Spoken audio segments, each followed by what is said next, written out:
цікавий на ремонті апарат. Електропила від бренда Stihl MSE 141C.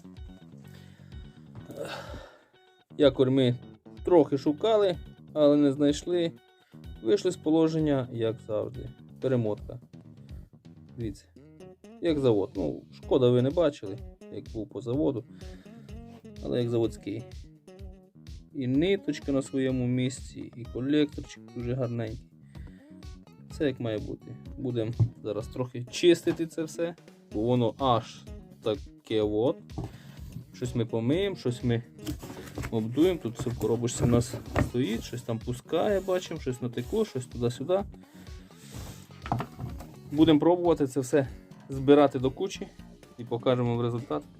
Ну то от, вже воно складено, відмито. Жовтий пластик, на превеликий жаль, ми не відмиємо.